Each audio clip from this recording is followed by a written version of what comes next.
Dans la vie, il y a un jour avec, ou il y a des jours avec et des jours sans. Yawmun laka wa yawmun alayk. On peut rencontrer des réussites et on peut rencontrer des difficultés, des épreuves, des jours de joie, des jours de délivrance, et ainsi va la vie. Mais ce qui nous importe particulièrement, et on en parle assez souvent, mais le rappel profite aux croyants et aux croyantes, ici c'est de savoir comment réagir, comment surmonter les difficultés, les épreuves, comment faire face à ces portes qui se ferment en face de nous, et lorsqu'on a l'impression que tout est perdu, que c'est la fin.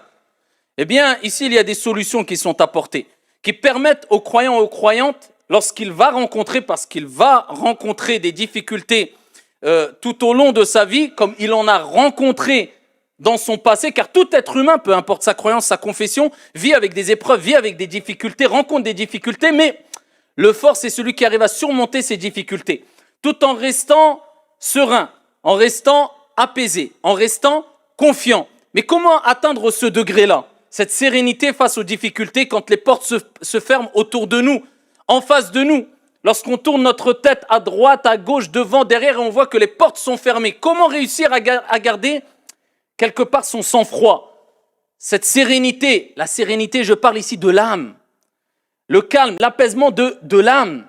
Eh bien, voyageons à travers les paroles de celles et ceux qui ont compris cela, les exhortations, les leçons de celles et ceux qui ont compris cela, et avant tout, bien sûr, ici les paroles de notre Créateur, celui qui nous connaît mieux que quiconque, car c'est lui qui nous a créé, subhanahu wa ta'ala, wa huwa al-khaliq, par excellence. C'est lui le Créateur par excellence, subhanahu wa ta'ala.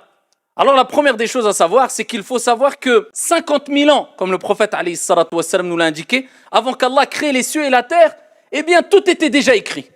50 000 ans avant que les cieux et la terre ont été créés, ton Seigneur tabaraka wa ta'ala a tout écrit. Alors au moment présent, nous avons le libre arbitre.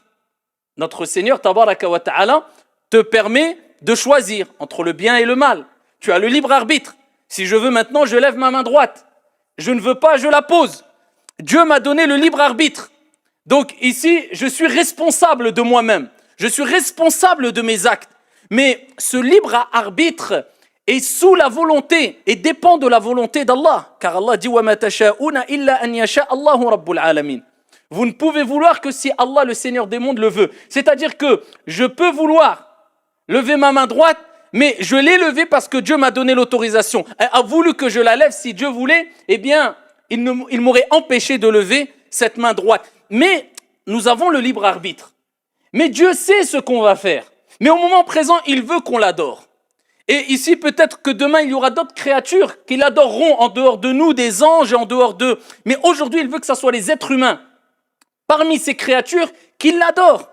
Et aujourd'hui, on a le libre arbitre qui nous permet de faire les choses, d'agir, d'œuvrer, de faire le bien. Donc, il faut savoir que Allah subhanahu wa ta'ala a tout écrit. Et quand la personne se met ça dans la tête, il ne s'encombre pas de ce stress, de ces pensées qui le perturbent. Mais qu'est-ce qui va se passer demain? Qu'est-ce qu'il va m'arriver? Est-ce que je vais avoir ma subsistance? J'ai une difficulté. Qu'est-ce qu'il va advenir de moi? Mais où je vais aller? Comment vais-je m'en sortir? Ya Abdallah, calme-toi. Allah tabaraka wa ta'ala a tout écrit. Tout est destiné. Stresse, ne stresse pas. Pleure, ne pleure pas. Lamente-toi, te lamente pas. Plains-toi, te plains pas. Cours, ne cours pas. Fais ce que tu veux. Tout est écrit. Donc, est-ce que tu penses que tu vas forcer les choses à tel point que ce qui a été écrit, eh bien, ne sera plus écrit? Non, ça fait partie du destin. Ça t'est destiné. Donc, reste serein. Agis de manière sereine et dis-toi de toute manière, je dois agir, pas rester les bras croisés, mais de toute manière, tout est écrit. Tout ce qui va se passer est déjà écrit, mais au moment présent, je dois agir de manière sereine et posée et intelligente, en faisant et en prenant les meilleures des décisions possibles. Et à ce moment-là, tu goûteras un certain apaisement en te disant de toute manière, je dois voyager ou pas, je me casse la tête, je fais les causes. Si je dois voyager, c'était écrit. Si je ne dois pas voyager, c'était écrit. Moi, ce qui m'est demandé, c'est de faire les causes. Au moment présent, au moment T. Ni plus ni moins. Ce qui se passera demain, hier est passé. Demain, peut-être ne se produira pas. N'existera pas pour toi peut-être. Peut-être tu mourras aujourd'hui. Aujourd'hui, écris ton histoire, agis. Voilà comment réagit le musulman. Hier, c'est passé. J'ai des remords, Hier, c'est passé. Comme on dit ici dans cette fameuse parole, les fêtes mettent. Ce qui est passé est mort. Demain, Allahu A'lam, oui, mais il faut que je construise, il faut que je fasse. Pourquoi tu stresses? Peut-être demain, tu ne seras plus là. Aujourd'hui, tu es là. Écris ton histoire. Agis. Vis le jour. Vis au moment présent. Tu peux profiter de la vie. Profite de la vie sereinement, intelligemment, avec un cadre serein et religieux. Sois pieux. Prépare ton au-delà. Aujourd'hui, demain, Allahu A'lam. Pourquoi tu stresses pour le lendemain? Tu as une difficulté. Eh bien, essaie de la surmonter aujourd'hui. Demain, peut-être qu'elle disparaîtra rapidement dans 3 jours, 4 jours, demain, après. Toi, vis ta vie au moment présent, au moment T. C'est ce qui t'est demandé. Et arrête de stresser en te disant qu'est-ce qui va m'arriver, La yukallifullahu nafsan illa wus'aha. Allah ne donne pas à une âme une charge au-dessus de sa capacité. Ce que tu as, ce que tu vis, tu pourras le supporter. Car Dieu n'est pas injuste et Dieu veut ton bien. Al-Hassan al-Basri, rahimahullah ta'ala, disait lorsque j'ai compris. C'est pas lorsque j'ai su. Parce que tu peux savoir. Mais savoir ne veut pas dire comprendre. Et la compréhension passe par le savoir. Mais le savoir ne passe pas automatiquement par la compréhension. Parce qu'il faut savoir, mais ensuite il faut comprendre. Et beaucoup de gens savent, mais ne comprennent pas. Donc le fait de savoir, d'avoir du ilm, de la science, ça ne suffit pas. Parce que peut-être tu vas apprendre des choses par cœur, tu vas avoir un savoir, mais est-ce que tu l'as compris? Ça c'est la deuxième étape. Et même si tu l'as compris, l'as-tu appliqué? Al-Hassan al-Basri disait, lorsque j'ai compris, parce que Al-Hassan al-Basri avait compris, et on va le voir, la preuve qu'il avait compris, il l'a mis en application. Lorsque j'ai compris, pas su simplement, parce que quelquefois on lit des versets, Dieu est celui qui accorde sa subsistance. Dieu est celui qui délivre des problèmes. Là tu sais, mais est-ce que tu l'as compris? Comment réagis-tu lors des problèmes? Quand tu demandes ta subsistance, comment réagis-tu? Là on pourra savoir si tu as su ou tu as compris vraiment. Et si tu as compris, tu vas vivre avec le verset coranique, avec les recommandations prophétiques, avec ce que Dieu t'a dit et son messager, alayhi salatu wassalam. Tu vas mettre en application cette spiritualité, cette croyance, cette certitude, la conviction que Dieu, c'est lui qui accorde, c'est lui qui ouvre les portes, c'est lui qui délivre, c'est lui qui, ton Seigneur, tabaraka wa ta'ala. Il dit, lorsque j'ai compris que c'est Allah, mon Seigneur, qui accorde la subsistance, à ce moment-là, mon cœur s'est apaisé. Allah. Donc il t'est demandé de faire les causes. Les membres font les causes. D'accord? Et le cœur place sa confiance en Allah subhanahu wa ta'ala. Donc toi, ce qui t'est demandé, c'est de savoir que la subsistance vient de Dieu et qu'il t'est demandé de faire les causes et ne pas forcer les choses. Stop. Ne te tracasse pas. Fais les causes, bien sûr, tu dois agir. Mais de là, te tracasse. Non, stop. Dieu t'a dit, fais les causes et ta subsistance vient de Dieu. Tu l'auras. Même si tu, comme on dit, terfsma ou je sais pas quoi, ce qui t'est écrit et tu l'auras. Ni plus, ni moins. Je répète, ça ne veut pas dire on reste les bras croisés, car le prophète a dit aux compagnons, quand le prophète a parlé du destin, il dit non, œuvrez, et vous serez interrogés sur ce que vous avez fait. Toi, œuvre, mais tranquillement. D'accord? De manière sereine, de manière apaisée. Et sache une chose, que notre Seigneur tabaraka wa ta'ala nous rappelle que on peut se tromper. Et peut-être une chose peut te paraître bonne alors qu'elle est mauvaise. Une chose peut te paraître mauvaise, tu crois qu'une porte s'est fermée, c'est un mal, c'est un bien. Ça te motive encore plus à être plus serein. وَعَسَى أَن تَكْرَهُ شَيْئًا وَهُوَ خَيْرٌ لَكُمْ وَعَسَى أَن تُحِبُّ شَيْئًا وَهُوَ شَرٌ لَكُمْ وَاللَّهُ يَعْلَمُ وَأَنْتُمْ لَا تَعْلَمُونَ Allahu a'lam. Vous pouvez avoir de l'aversion pour une chose, vous pensez que c'est un mal alors que c'est un bien. Et vous pouvez aimer une chose, vous pensez que c'est un bien alors que c'est un mal. Allah sait, vous ne savez pas. Dieu te rappelle que, eh bien ici, qu'est-ce qui est en face de toi? Remets-toi-en à Dieu. Pourquoi? Parce que tu ne sais pas vraiment, de manière profonde, où est le bien, où est le mal. À première vue, de manière apparente, ça c'est le bien, ça c'est le mal. Par exemple, quand tu veux entreprendre une affaire, acheter un véhicule, te marier, voyager. Mais est-ce que tu sais vraiment que ce voyage est bon pour toi ou pas? À première vue, oui. Mais fais la prière de la consultation. Remets-toi-en à Dieu, celui qui connaît Al-Ghaib. Celui qui connaît l'invisible, qui connaît le futur, qui connaît ce que tu ne connais pas. Et qui sait ce que tu ne sais pas. Et il sait ce qu'il y a en toi. Et avant même que tu parles, il sait ce que tu allais dire. Et il sait ce que tu caches. Et il sait même ce que tu aurais dit si tu l'avais dit, même si tu ne l'as pas dit. Subhanahu wa ta'ala. Et c'est pour cela qu'il est important de vivre avec ça, le fait de se dire de toute manière, khayr, insha'Allah. Il y a un bien, insha'Allah. On ne sait pas où est le bien. Surtout que, quand une porte se ferme en face de nous, te dis pas que c'est un mal absolu, ou même si c'est une épreuve pour toi, c'est une difficulté. Rappelle-toi de la parole de Ibn al-Qayyim rahmatullahi alayhi lorsqu'il dit Ma aghlaqa Allahu ala abdin baban bi hikmatihi illa fataha lahu babayni bi rahmatihi subhanahu wa ta'ala. Allah Jalla wa ala ne ferme pas une porte à un de ses serviteurs par sagesse. Parce qu'Allah, c'est lui, Al-Hakim. C'est-à-dire, c'est celui qui sait ce qu'il te faut, qui te convient le mieux, au moment qu'il faut, de la manière qu'il faut. Toi, tu ne sais pas, tu es limité. Non, tu persistes, ça c'est un bien, je veux absolument ça. Non, peut-être qu'Allah Jalla wa ala sait qu'il y a un mal pour toi et que tu mérites qu'il t'évite ce mal-là. Donc, il te ferme cette porte. Ibn Qayyim disait, aucun serviteur ne se voit fermer une porte par Dieu devant lui de par sa sagesse. C'est-à-dire, il n'y a aucun serviteur à qui Dieu ferme une porte de par sa sagesse, subhanahu wa ta'ala, sans qu'à côté Dieu ne lui ouvre deux portes de par sa miséricorde. Allah te ferme une porte, c'est par sagesse. Il sait que ce n'était pas bon pour toi sûrement. Mais à côté, si tu patientes et tu t'en remets à Dieu, et alhamdoulilah, tu es apaisé quant au destin de Dieu, eh bien sache qu'Allah t'ouvrira Inch'Allah, deux, si ce n'est plus, porte de par sa miséricorde, car sa miséricorde dépasse sa colère, subhanahu wa ta'ala. Allah, tabaraka wa ta'ala, son indulgence, sa miséricorde est vaste. Donc n'essaye pas de forcer les choses. Et wallah, par Allah azza wa jal. Wallah, si Allah dévoilait ce qui nous a évité de par sa sagesse, lorsqu'on veut forcer les choses, de par notre ignorance, wallahi, nos larmes auraient inondé le sol par amour pour lui, subhanahu wa ta'ala. Mais quelquefois, on force les choses. Et Allah, Jalla wa ala, eh bien, de par sa miséricorde, même s'il veut que tu insistes, eh bien, il te ferme les portes. Toi, tu ne sais pas. Et peut-être même, tu feras partie des gens qui se plaindront en disant, pourquoi Dieu ne me donne pas?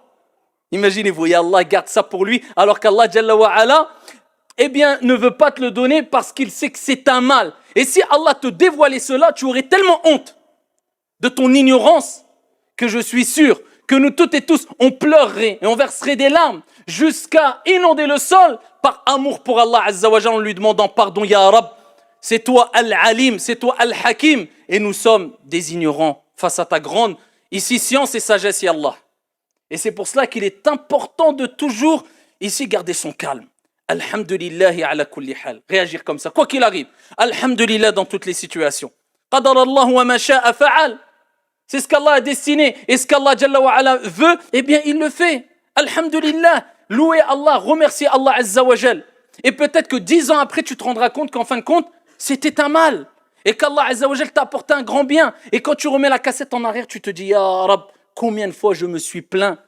Même peut-être certains, c'est pas à Allah, d'Allah Azza wa Jal, alors que Dieu, pendant des années, a patienté avec moi, car celui qui patiente le plus, comme le prophète alayhi salatu wa salam a dit, c'est Allah subhanahu wa ta'ala.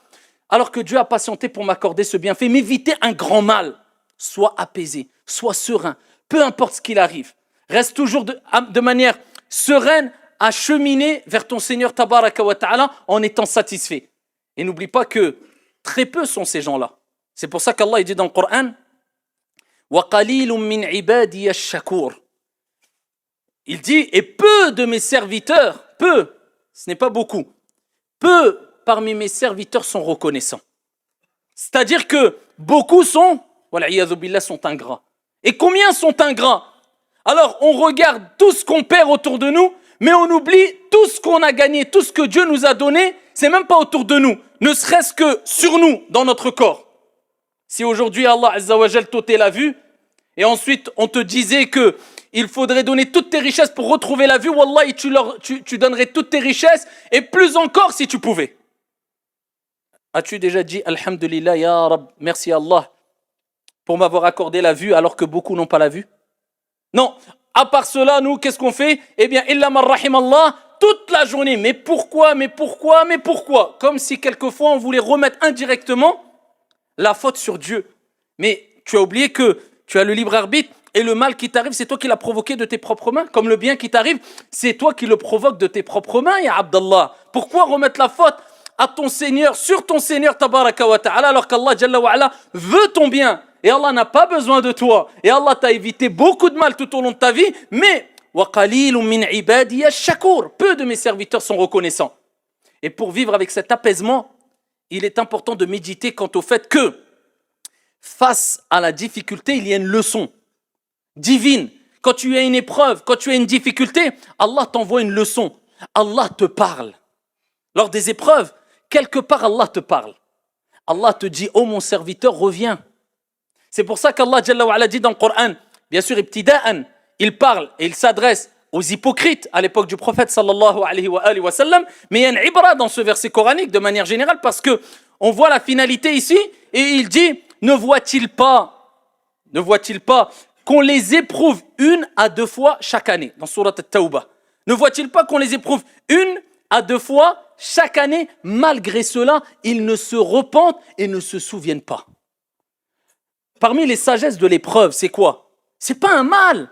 C'est Dieu qui te donne un électrochoc. C'est Dieu qui t'appelle. C'est Dieu qui t'invite à revenir vers lui, à te repentir. Donc l'intelligent, celui qui se souvient de cela, eh bien se repent et se dit, Allah m'a envoyé un message. Donc c'est quelque part Dieu qui a pensé à toi. Il ne t'a pas oublié. Pourquoi? Parce que quand on a une épreuve, eh bien on a tendance à laisser toute cette vie d'ici-bas d'un côté et se retourner vers Allah subhanahu wa ta'ala, lever nos mains vers le haut, comme si on disait, ya Allah, en fait, il n'y a de vrai que toi. Et seul toi peut m'assister, peut me secourir. Eh bien, on dit, ya Rab. Mais quand on est noyé dans les réussites, dans les bonheurs, dans le succès, eh bien, on a tendance à oublier Dieu. Donc Dieu, il te dit, attention, ne m'oublie pas.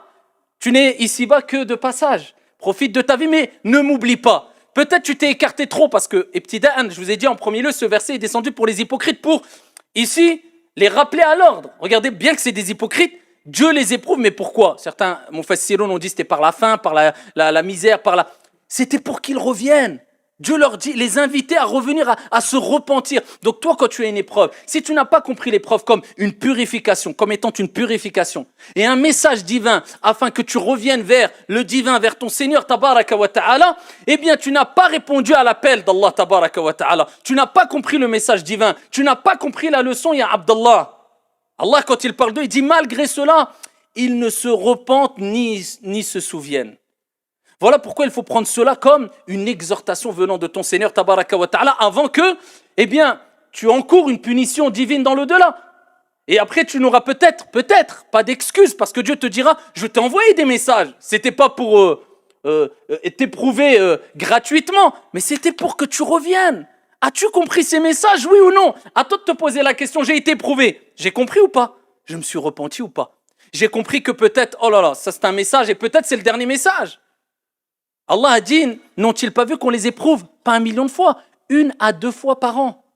1 à 2 fois par an. Et en général, regardez, souvent quand on s'écarte, on a une épreuve. On a une grosse difficulté.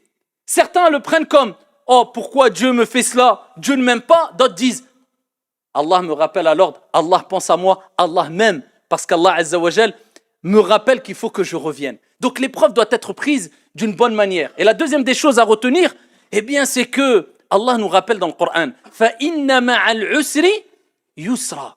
Et il répète encore Allah. Il ne dit pas une fois. Hein. إِنَّ مَعَ الْعُسْرِ يُسْرًا. À 2 reprises. Il dit Allah subhanahu wa ta'ala, et certes, et certains traduisent en disant après la difficulté. Non, il n'a pas dit après. Il dit فَإِنَّ مَعَ, avec. Il n'y a pas de difficulté sans que celle-ci ne soit accompagnée d'une facilité. Mets-toi ça dans la tête. Il n'y a pas de problème sans qu'il n'y ait de solution. Mets-toi ça dans la tête. Et rien n'est dur pour Allah et rien n'est impossible. فَإِنَّ مَعَ الْعُسْرِ يُسْرًا. Et Allah répète une deuxième fois, Inna ma'al usri yusra. Et certes, avec la difficulté, il y a une facilité.